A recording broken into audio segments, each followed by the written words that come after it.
Greetings, ladies and gentlemen, and welcome to my prediction for the upcoming death battle between the Megazord and Voltron. In this video, I will cover the characters' backstories, their powers and capabilities, why these characters were paired against each other, and then finally, my prediction for who I think is going to win. However, this episode is going to be a bit different due to the unique nature of this death battle. You see, normally I only have to cover 2 characters and what they can do, but this time I have to go over 10 characters as well as over a dozen giant robots. As such, I will be covering this information in this order. First, I'll go over the general plot and setup for the series. Then I'll cover the individual pilots followed by the giant robots that they each use. Next, I'll go over the extra big robot they combined together to create. And lastly, I'll cover the various flaws and weaknesses. Alright, that's enough with the prelude, let's get to the info.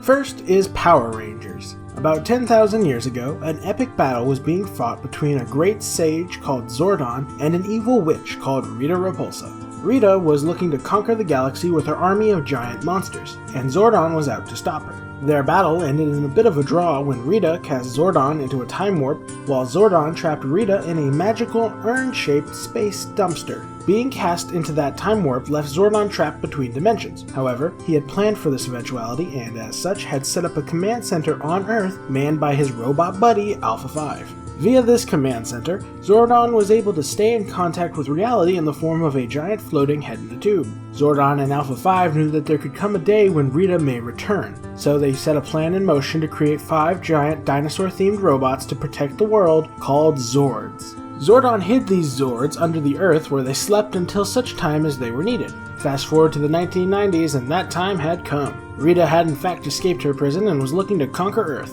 Zordon immediately detected this and set his plan in motion. However, it turns out the Zords require pilots in order to operate, so Zordon teleported to his command center 5 radical teenagers from Angel Grove, California. He informed these young people of the situation and told them how they were needed to save the world, and after some initial uncertainty, they ended up agreeing to do it. Zordon then gave each of them a Morpher, a device they wear on their belts that, when activated, allows them to transform into the mighty Morphin Power Rangers. As was established in Death Battle's previous video involving this series, becoming a Power Ranger grants the wielder 32 times the strength and speed of an ordinary human. With their newfound superpowers and their giant robot dinosaurs, the Power Rangers protected the world for over a year from Rita Repulsa and defeated dozens of her giant evil monsters. Alright, that's the general overview. Now let's get into the individual pilots. First up is Jason Lee Scott, the Red Ranger and leader of the team. Jason is very athletic due in large part to his love of martial arts, specifically karate and bojutsu, the art of the bow staff.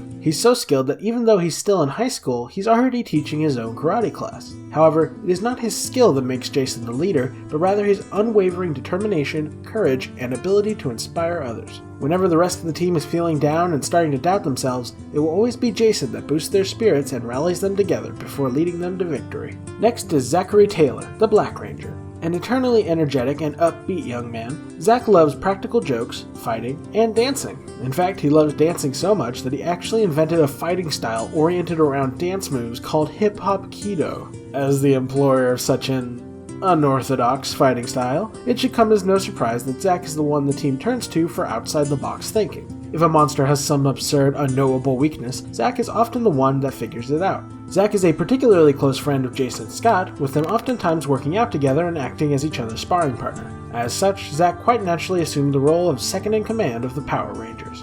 Next is Kimberly Ann Hart, the Pink Ranger. Kimberly is unabashedly a walking, talking Valley Girl stereotype, famous for such lines as, "I couldn't balance on stilts, the only balancing I do is with shopping bags on my arms." Despite that, Kim is still a valuable asset to the team. While she lacks formal combat training, she makes up for it with her skills in gymnastics, which makes her one of the most mobile members of the team, and over time she did pick up some better fighting skills from the other Rangers. Next is Billy Cranston, the Blue Ranger. If Kimberly was a stereotypical Valley girl, then Billy fits the nerd stereotype to a T.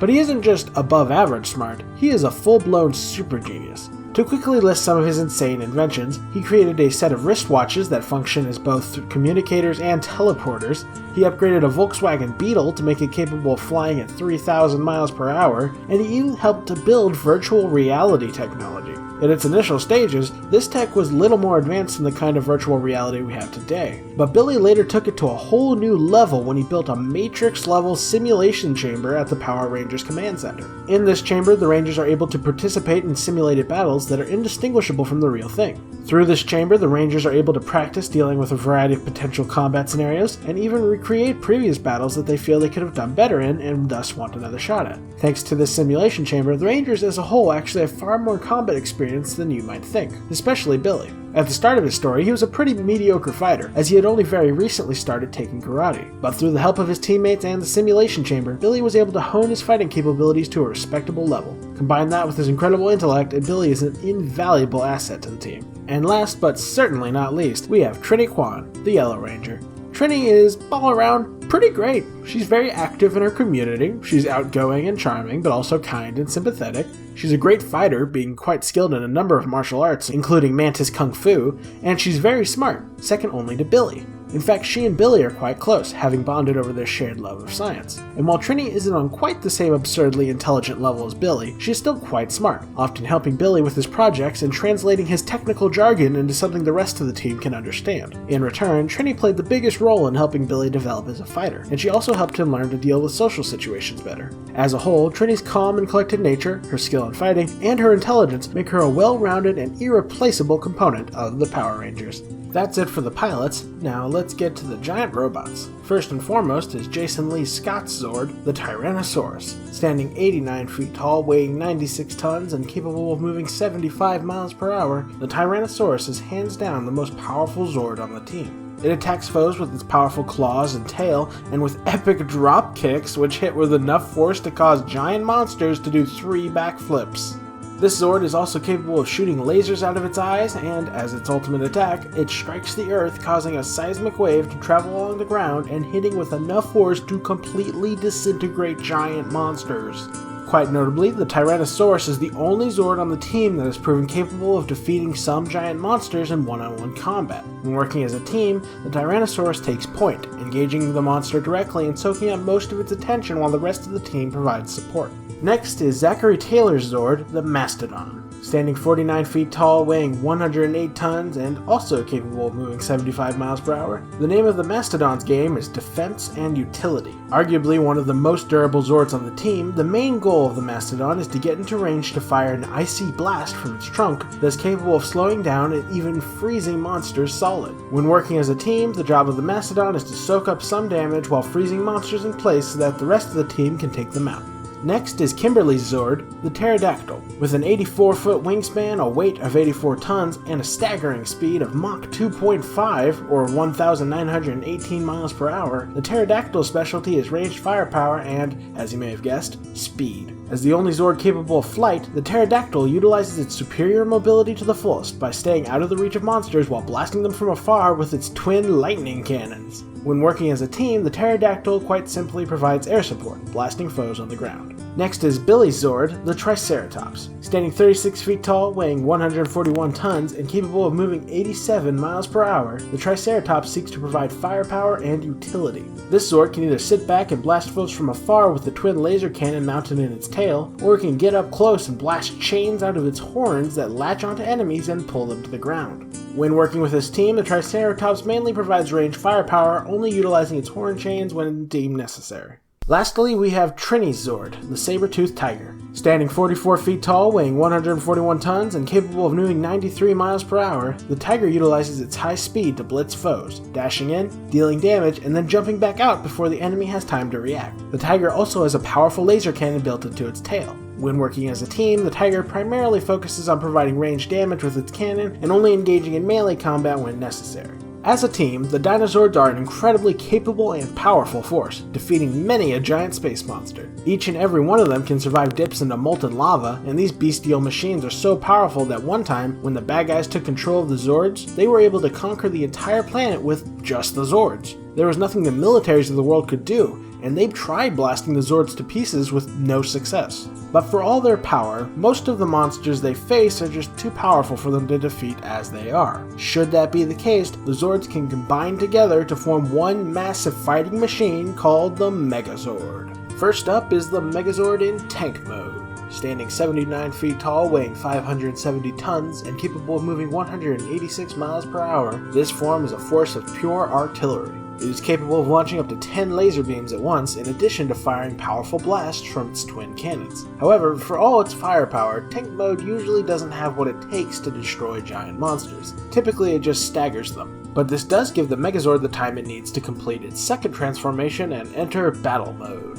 I'll go ahead and take this moment to address which statistics I'm using with regards to the height and weight of the Megazord. For those of you that don't know, all of the scenes involving the Zords were originally taken from a different show called Super Sentai, and in that show, the height and weight of these machines were well defined and known, whereas in Power Rangers that information is a total mystery. The only data we have on the Power Rangers side of things is some random bits of info on toy packaging. The trouble is that the toy stats contradict the Super Sentai stats quite drastically, as this toy box lists the Megazord is 333 feet tall, whereas Super Sentai listed as being 135 feet tall. This is such a drastic difference that we have to decide which stats are correct, and for me, I decided that the Super Sentai stats are the better option, for a number of reasons. First off, Death Battle used the Super Sentai stats the last time they had a match involving the Power Rangers, and frankly, that's more than enough reason for me to do so as well. But there is more. The fight scenes we see of the Megazord are lifted directly from Super Sentai, which means that any comparison we can make between the Megazord and its surroundings would inevitably match up with the stats provided by Super Sentai, because these scenes were originally crafted with the intent of them matching those stats. In order for the Megazord to match up with the stats seen on the toy packaging, they would have had to edit the scenes to make the Megazord nearly 3 times taller, which they simply did not do. Furthermore, the toy stats are completely unusable due to their inconsistency.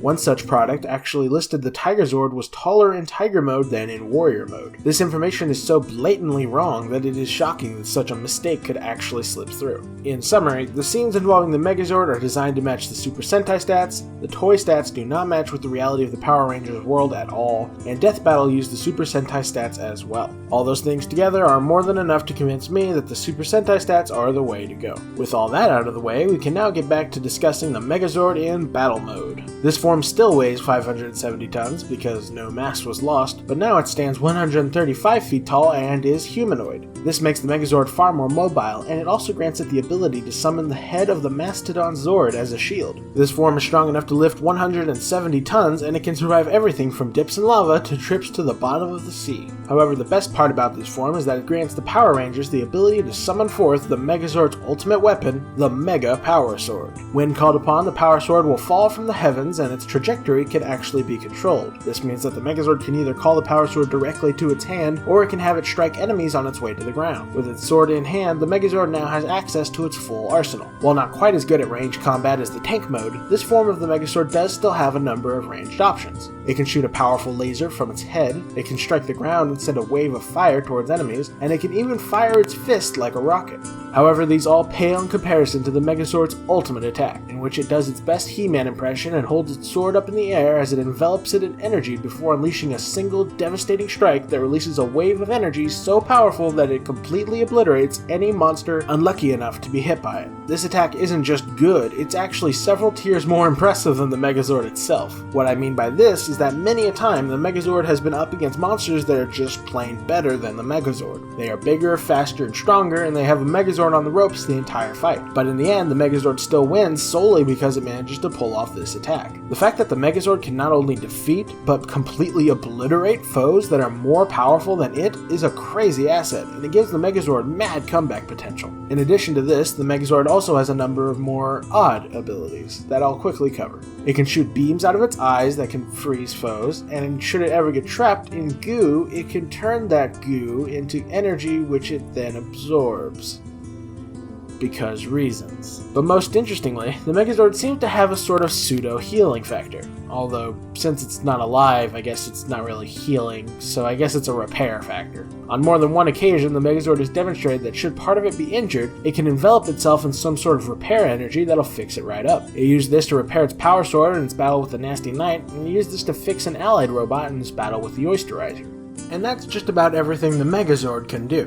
But before we get to weaknesses, there are 2 more robots that the Power Rangers can summon that I feel the need to address. I don't know if these machines will be featured in the Death Battle, but just in case they are, I want to quickly cover them. The first robot is called the Megazord, and it is summoned by the Rangers playing a pleasant little tune on a flute knife because how else would you summon a Mechagodzilla knockoff? The Megazord stands 125 feet tall, weighs 170 tons, and can move 87 miles per hour. In battle, it can shoot missiles out of its fingers and stab foes with its drill tail. However, the most useful feature of the Megazord is its ability to combine together with the Megazord to form the Mega Megazord. The main advantage of this form is that it grants the Rangers access to a new ultimate attack in which they form and then launch a massive energy ball that completely incinerates any foe it hits. The second robot the Rangers can call upon is a Brachiosaurus Zord called Titanus. This Zord stands 203 feet tall, weighs 510 tons, and can move 93 miles per hour. Titanus can shoot fireballs out of its mouth and turn its tail into cannons, but, as before, its most useful feature is its ability to combine together with the Megazord and Dragozord to create the Ultrazord. Remember tank mode? This is that, but on steroids. Standing 266 feet tall and weighing 1,250 tons, this absolute colossus may not be very mobile, but it makes up for it by unleashing an unstoppable barrage of lasers, missiles, and cannon fire that completely annihilates any foe foolish enough to get in its way. Alright, that's all the upsides. Let's get to the downsides. For all its insane power, the Megazord has its fair share of weaknesses, especially with regards to its power supply. It turns out the Megazord is solar powered, so that means if you block out the sun, the Megazord will very quickly become inoperative. It can temporarily fix this by using its power sword as a backup battery, but this is only a band-aid solution as the sword can only power for a very short time. And even with full access to both the sun and its sword, when in battle with someone its equal, the Megazord is in constant danger of power failure. In one of the battles I mentioned, in which the Megazord was on the ropes the entire time, in less than 2 minutes of fighting, the Megazord was already reduced to 50% power. This means that in combat with a more powerful foe, the Megazord can't even last 5 minutes. In addition, the Megazord is not very fast. It can sometimes manage to block an attack with its sword or shield, but most of the time it just tanks anything that comes its way. While on the one hand, this is a testament to the Megazord's durability that it can take this much abuse every battle and still win, it's still a weakness, and one that has been exploited time and time again. Against a speedy foe, the Megazord can quite easily become overwhelmed, and while the Megazord's ultimate attacks give it the ability to destroy more powerful foes, it still needs an opportunity to launch those attacks, and if the Megazord's foe won't give it that opportunity, then that's a problem. The Rangers themselves also have weaknesses. Trini is afraid of heights, Billy is afraid of fish, Kimberly is still a valley girl, and Zack is afraid of snakes and spiders. And while Jason may not have any major character flaws, he does have the one weakness that they all share, which is that they're teenagers in high school. They are in no way professional soldiers, and Zordon specifically described them as overbearing and over-emotional, which are not ideal qualities for defenders of the world to have. In addition, whenever the Rangers are up against a particularly tricky or powerful foe, they oftentimes end up retreating and relying upon Zordon and Alpha 5 to find a weakness in that foe that the Rangers can exploit. Needless to say, the Rangers will be given no such opportunity in a death battle.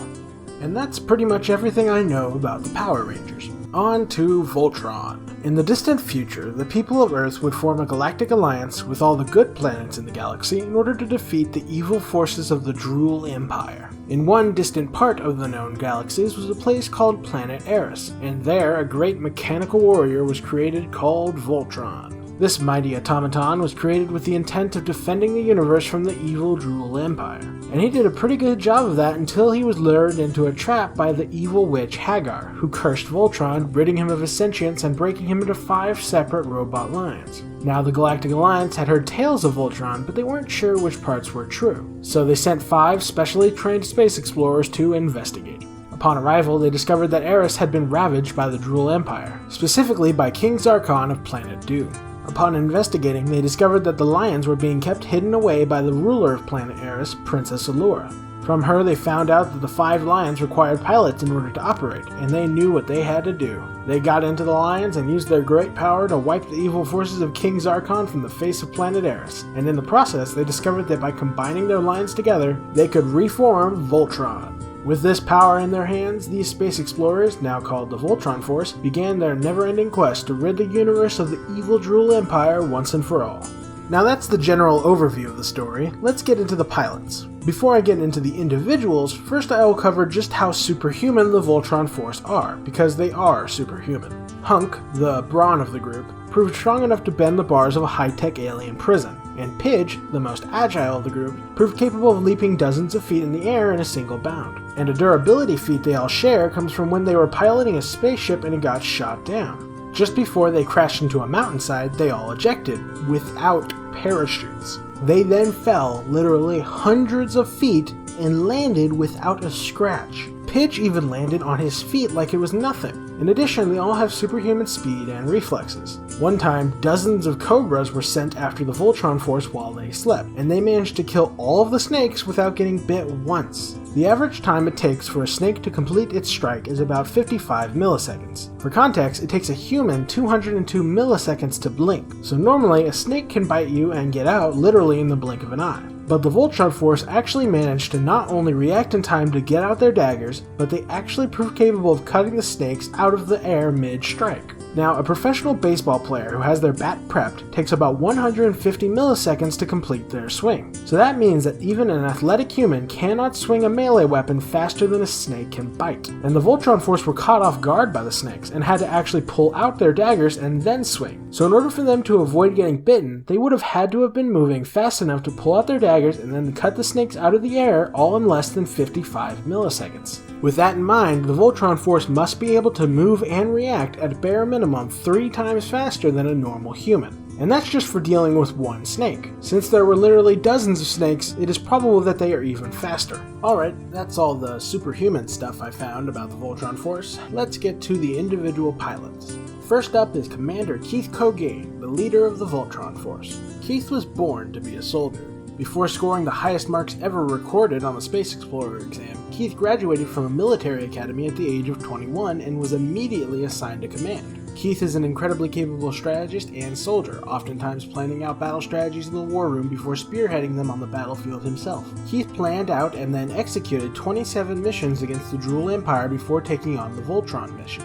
Keith is also extremely moral, and he will never sacrifice innocent lives, even if it's for the greater good. And if any soldiers under his command are in trouble, without hesitation he will put himself at risk and make sure they make it back safe. It was once said about Keith that he is, without hyperbole, the greatest pilot and officer the Galaxy Alliance has ever produced. Next is Lance, the second in command of the Voltron Force. Lance graduated with top honors from the Academy, and he joined the Space Explorer program with his close friend Keith. Lance's hot temper and authority issues nearly got him dismissed, but Keith went to great lengths to keep him on, which turned out for the best. Lance is an ace pilot and marksman, and anytime an enemy tries to trick or deceive the Voltron Force, Lance is always the first one to figure it out. Lance's skill and intuition make him an invaluable asset to the team. Next is Princess Allura. Originally, her spot on the team was filled by a man named Sven, but he got taken out of commission, so she stepped up to fill his spot. While she has no formal training since she's a princess, Allura has since grown as both a fighter and a pilot thanks to her time with the Voltron Force. After seeing her people suffer under the heel of the Drool Empire, Allura has become unwavering in her dedication to do everything in her power to bring a stop to the evil empire, and ensure that no one ever has to suffer the way her planet suffered ever again. Next is Pidge. This young man is the techno-genius of the team.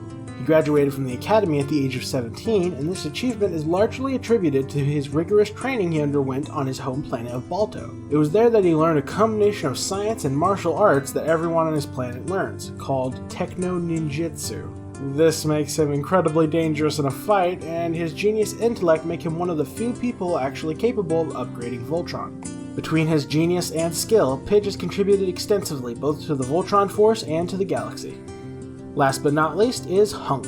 At first glance, Hunk may seem like the brainless muscle of the group, but there's actually far more to him than that. He's eternally loyal and fearless, and his rock-solid consistency makes him a pillar of reliability on the team. His easygoing nature may lead you to think he is simple, but in actuality he has a keen mechanical mind. He's just as capable of building weapons as he is at using them. That's it for the pilots. Let's get to the Lions. Now, unlike the Zords, the Lions are all actually pretty similar, so to save time, I'll go ahead and cover what they have in common before moving on to what makes each one special. Each Lion can fly and move at speeds exceeding Mach 10, or 7,673 miles per hour. The Lions are also capable of interplanetary space travel. Each can shoot lasers out of its eyes and tails, and each can also form guns on themselves capable of shooting a variety of missiles, lasers, and cannon fire. They can all launch various projectile weaponry such as claws and spikes, and each lion can also form a bladed weapon from thin air that they wield in their mouths. This can either be used for melee attacks or thrown as a ranged weapon. In addition, each lion has their own type of breath weapon, which, when combined with their claws, allows them to burrow through the earth with ease. The lions can also fire off sound blasts with enough force to tear through metal. In terms of defense, the lions are generally more durable than most things in the battlefield, and they supplement this with powerful force fields. And in terms of utility, all the lions have a variety of scanners that, when working together, can detect invisible enemies. Lastly, each lion is powered by their own element. Now for what makes each lion special. First is Commander Keith's Black Lion. This is the biggest and most powerful lion of the squad, standing about 120 feet tall and weighing 1,200 tons. It forms the head and body of Voltron. This lion is powered by the element of lightning, but unlike the others, the Black Lion doesn't have a breath weapon, and instead shoots a holy energy beam out of its chest. Next is Lance's Red Lion. Standing 90 feet tall and weighing 1,050 tons, the Red Lion makes up for its smaller size with higher speed and firepower. It forms the right arm of Voltron. This lion's element is, unsurprisingly, fire, which allows it to release a powerful torrent of flames from its mouth, and it also grants the Red Lion the ability to survive temperatures up to 3,140 degrees Fahrenheit or 1,727 degrees Celsius. In addition, Red Lion is capable of surviving dips into molten lava. Also, the Red Lion has an atomizer, which allows it to phase through matter. It was only used once, and it wasn't in combat, so it probably doesn't matter. Third is Allura's Blue Lion. As the second largest lion, Blue Lion stands 100 feet tall and weighs 1,130 tons. It forms Voltron's right leg. Crazy enough, the Blue Lion's element is water, and as such, it can either fire a blast of water from its mouth, or it can fire an ice beam that freezes foes. As the Water Lion, it is at its best while underwater, and as such, can withstand incredible amounts of pressure, allowing it to dive to depths where the pressure is over 1,000 times that of Earth's atmosphere at sea level. Next is Pidge's Green Lion. As the smallest of the bunch, Green Lion stands 87 feet tall and weighs 1,030 tons. It takes the form of Voltron's left arm. Unlike the other lions, Green Lion is constantly being upgraded and improved as a result of a technological genius being its pilot. This lion is powered by wind, and as such can launch a powerful cyclone out of its mouth capable of forming massive twisters. Lastly is Hunk's Yellow Lion. Standing 100 feet tall and weighing 1,150 tons, this lion is the simplest in what it can do. It forms Voltron's left leg, and its element is earth, or magma, depending on who you ask. This makes Yellow Lion the most durable and physically powerful lion on the team. It can plow through anything that gets in its way, be it forest, mountains, or armies. Its breath weapon consists of it firing sand out of its mouth at an extremely high velocity. As a team, the Voltron Force and their lions are a powerful force known throughout the galaxy. Each and every weapon I just listed is capable of obliterating the various tanks and fighter ships typically employed by the Drool Empire. Entire armies have fallen in the face of this feline force. However, the evil Empire has a dastardly card up their sleeve. Through a combination of science and the Witch Hagar's evil magic, the forces of Planet Doom can create massive biomechanical abominations known as Robeasts. These terrifying monstrosities are even more dangerous than the lions, thus most Robeasts are simply too powerful for the lions to take down as they are. As such, they do what you're probably expecting at this point and combine together to form Voltron, Defender of the Universe. I'm gonna have to pause the video here for a second, and just to let you know, as I'm making this, I've pretty much run out of time. It's the day before the death battle comes out, and I just don't have the ability to finish editing this in high quality and still get it out today. So the rest of the video is going to be less quality, I'm afraid, but it's mostly just going to be my voice and like a few pictures. I'll try and improve it as much as I can, but I ran out of time, I'm afraid, to do anything better. So just letting you know why the video is going to look worse suddenly. Anyway, back to the film. Standing 300 feet tall and weighing 5,500 tons, Voltron is a massive monster of a mech. In terms of weaponry, many of the lion's capabilities carry over to Voltron. The lion heads that now compose Voltron's hands and feet are capable of firing missiles and their various breath weapons out of their mouths. In fact, as Voltron, each head can fire any of the breath weapons, and they can even mix and match them.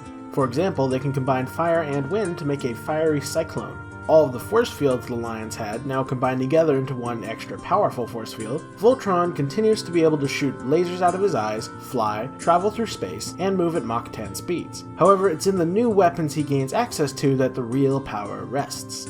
He can summon the Electro Saber, which is a spear or javelin type weapon that Voltron throws, as well as his spinning laser blades, otherwise known as the Shooting Star, which is effectively a giant shuriken. In addition, Voltron can form the Lion Lariats, which are basically giant nunchucks. He can fire the lion heads as projectiles with enough force to punch through most robeasts, and he can fire the Electro Ray Cross from his chest that is especially effective against demonic foes. Also, Voltron can channel the power of his force field to electrocute nearby enemies, and he can also create a giant fiery lion bow. However, Voltron's ultimate weapon is his iconic blazing sword. This 250-foot long blade is nearly as tall as Voltron, and it can also be summoned out of thin air. This mighty blade has been responsible for the killing blow of many a robeast, with Voltron typically delivering a single powerful strike that cuts the foe in half. Voltron can also throw his sword and have it returned to him. If a foe proves especially durable, then Voltron can supercharge its sword to deliver an attack capable of cutting through any defense. And if Voltron is feeling fancy, then he can supercharge his sword and fire out lightning that can paralyze a foe, or he can fire out a powerful 4-pronged laser blast called Starfire that hits with enough force to cut a robeast into 4 pieces before creating a tornado in the aftermath.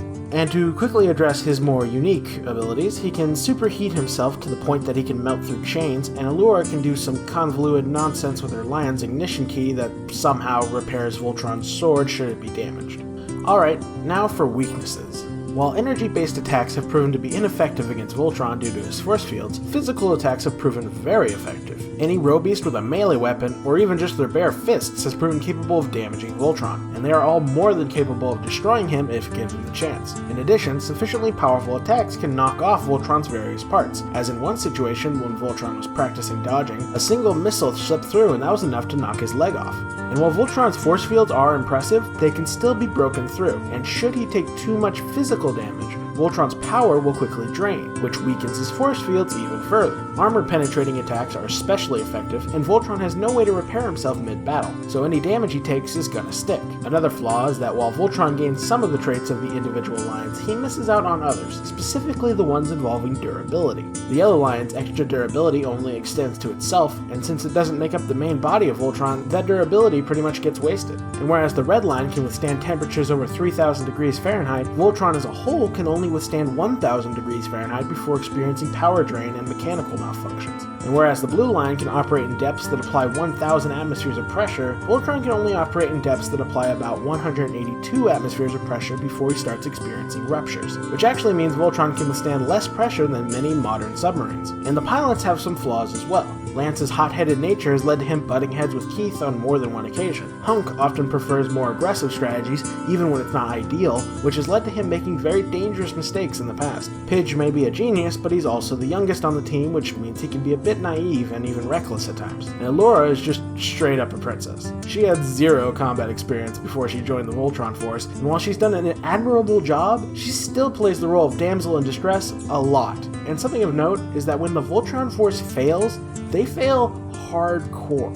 Like one time, they were so thoroughly and irrecoverably defeated that the only reason they were able to come back was because an angel descended from on high to save them. That's right, they failed so hard that God had to bail them out. And last but not least, Voltron's title of Defender of the Universe is less than accurate. In the entirety of the original series, he visited a grand total of about 15 planets, and one of them exploded. So, not to be too much of a buzzkill, but that kinda means he's only really defended about 0.000000000000000000000000015% of the planets in the known universe. So yeah. Now, before I wrap up with Voltron, there are a few misconceptions about what he can do that I feel the need to address. The reason I didn't do this for the Power Rangers is because I didn't really see any major misconceptions about what they can do, whereas I saw drastic misinterpretations of what Voltron could do. So, not biased, there's just errors for one and not the other. Now, the first misconception is that Voltron can fight at the speed of light. this is not the case. Yes, Voltron can move at the speed of light when traveling between planets, but he's not capable of that speed while in combat. To put it another way, Voltron isn't the Flash, he's more like the Millennium Falcon. Yes, he can move at light speed when traveling massive distances, but in a dogfight his speed is much more limited. In addition, if Voltron really were capable of that kind of speed while in combat, he would never get hit by all the mundane weapons he's always getting hit by. Like, missiles would be standing still compared to someone moving at the speed of light. In short, he is at most capable of fighting at Mach 10 because that is specifically what they say in the series is his maximum speed. The second misconception is the idea that since weapons exist in Voltron's universe that are capable of destroying planets, then Voltron, who's the biggest deal in his universe, should be on the same level. Now, this is a massive case of power scaling that has no basis in fact whatsoever. Voltron has never demonstrated that he has that kind of power, and it has never been implied that he has that kind of power. If Voltron has a hard time destroying giant robots, then how is he going to destroy a planet? Furthermore, there's no evidence that Voltron can even remotely survive a planet-busting attack, considering he has been damaged by a wide variety of mundane weaponry that are certainly not capable of that kind of destruction. Like I said, he can be harmed by any robeast with a bat, and he can be harmed by things like buzzsaws and missiles and lasers, provided that they can get through his force fields. Heck, one time Voltron just took too sharp a turn and ran into a wall, and he took this kind of damage. If something as simple as running into a wall can do that to him, then a planet-destroying blast would annihilate him, without doubt. The only thing that I've seen that could be even remotely construed to imply Voltron could withstand that sort of thing was with regards to the third misconception that I will now cover. The third major misconception I've seen about Voltron is with regards to a feat involving him and a black hole. The basic setup is that there's this combination of a black hole and a comet that has such powerful gravity that its approach can lead to mountains being ripped from the Earth and planets being totally torn apart, and Voltron landed on the surface of this comet. Now, that sounds impressive and all, except there's a certain little detail that keeps getting left out that's kind of important, which is that on their approach to the comet, the Voltron crew specifically state, turn on the anti-gravity technology so that we are not affected by the comet's gravity. That is an extremely important detail to forget to mention. That is like saying, I survived a nuclear blast, and forgetting to mention the because I was in a bomb shelter part. Like, that is the level of missing information we are dealing with here. Yes, later on, the bad guys trick Voltron into using up most of his power, and this leads to his anti-grav getting weakened enough that he can no longer escape the comet, but the anti-grav is still on. You can tell because they specifically state that if it were on, they'd be crushed. In fact, the presence of the pilots is the main problem with this feat. Even without the anti-grav detail, if we were to believe that Voltron was seriously experiencing the gravity of a black hole, there would still be the glaring issue of why the pilots aren't dead. Even if Voltron could somehow manage to survive a black hole, there's no way the pilots would. Gravity doesn't care about walls, so their presence and continued survival would be a massive hole in this feat. However, since we do know that there was anti-gravity, that explains why the pilots survived, while at the same time killing the feat. Of course, we should have already known that Voltron couldn't survive this sort of thing because of our previous discussion regarding Voltron underwater. If Voltron can't even survive the pressure at the bottom of the ocean, then how on earth is he going to survive a black hole? The answer is he doesn't. The feat is non-existent. Now that that's all squared away, let's get to why these characters were paired against each other. Both series involve 5 young people discovering animal-themed robots and using them to protect the world. Both involve the young people fighting against giant monsters from space. Both involve the young people finding that they can combine their animal robots together to form a giant humanoid sword-wielding robot. Both are guided by a wise man who has lost his physical form. The bad guys are galactic conquerors that utilize a combination of science and magic to create giant monsters. There have been many Megazords and many Voltrons, but these two are the first. The Megazord's design was actually inspired by Voltron, as most evidenced by the yellow tiger leg, and this is quite possibly one of the most requested matchups in Death Battle history. Alright, I've covered this massive list of characters and powers, and I've covered why they were pitted against each other. Now for the prediction. I think that the winner of this Death Battle will be Voltron. After all that Voltron feet bashing I did, I bet you guys thought I was going to say Power Rangers. Nope. Voltron may not be the planet-busting Superman-like character that some people seem to think he is, but you don't have to be Superman to defeat the Power Rangers. When comparing the pilots, the Power Rangers did have one edge in that they are far more superhuman than the Voltron Force, as they were capable of reacting 32 times faster than a normal human, whereas the Voltron Force could only react 3 times faster. But that's pretty much the only edge they had. The Voltron Force had far superior training, as they were mostly graduated from a military academy and are active soldiers, whereas the Power Rangers were drafted in the middle of high school. The Voltron Force had the edge in experience, not only because they spent several years as soldiers before spending several more years on the Voltron Force, but also because the Voltron Force is just generally older, as their age ranges from 24 to 30, whereas all the Power Rangers are like 17. And in terms of overall success, the Voltron Force definitely have the Rangers beat, as the most the Rangers could ever do is play damage control. In their time with the Megazord, the Rangers were never in any position to stop Rita once and for all. By comparison, not only did the Voltron Force recapture planet Eris, but they actually spearheaded a military campaign against the evil forces of Planet Doom, liberating over a dozen planets in the process before going on to conquer Planet Doom itself. When looking at the 5v5 between the Zords and the Lions also take this hands down. In terms of mobility, the Lions have the edge as they can all fly, whereas only one of the Zords can fly, and the Lions can all move at Mach 10, whereas the fastest of the Zords can only move Mach 2.5. In addition, the battle strategy of the Lions really counters the battle strategy of the Zords. The Rangers are used to taking on one slow, giant foe at a time, and have no experience battling numerous foes that are all way faster than them. By comparison, the Lions are used to dodging attacks from dozens of enemies at once, so in this scenario where each Lion only really has to deal with one Zord, dodging attacks is a walk in the park. In terms of firepower, the Zords are beat as well, as each Zord only has one, maybe two weapons tops, whereas each Lion has lasers, missiles, cannons, various projectile weaponry, melee weaponry, and breath weaponry. In addition, the biggest and most powerful Zord is the Tyrannosaurus, which is 89 feet tall and weighs 96 tons.